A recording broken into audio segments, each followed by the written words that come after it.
Jay, I know you described it, DevOps was DOA. So what was your view on that? What were you thinking when you said that? This is a particular one for me. Jumping back in time before DevOps and why that actually came about, and development was doing some stuff and they were creating lots of change and software was eating the world and agile practices were coming in to bring some kind of flexibility and control into this. We obviously had version controls and ways of working, but a bit more sort of modernization on the development side of the world.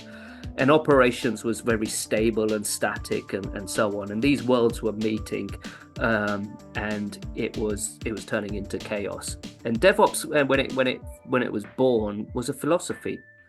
And what I saw really quickly, almost instantly, it became, rather than a merging of taking the best of development practices, things like version control, testing, and all of that sort of software excellence, and applying it to the operations side of the world, and then taking the best of the operations side of the world in terms of reliability and availability, and then bringing that to the development side of the world, it created this hybrid child in between called DevOps.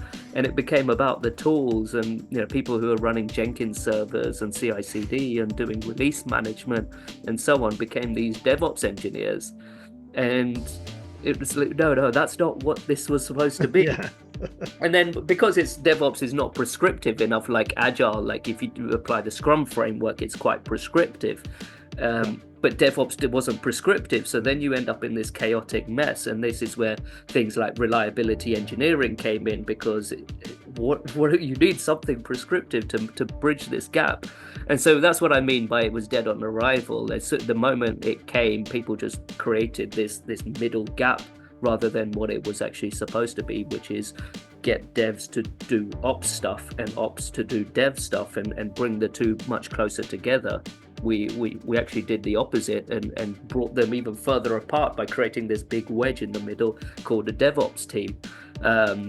And yeah, having lived through that and platform engineering, I was doing DevOps before DevOps was a thing. So people would ask me, what are you? I remember when I was at Thales, they couldn't figure out, myself and my team and my management couldn't figure out, were we IT? And then we'd report into the IT structure. It's like, no, you're engineering. And then a few months or a year later, we're reporting into the head of engineering, and then back well, you're not quite engineering, you're now IT. So we did that flip-flop of that until DevOps came in.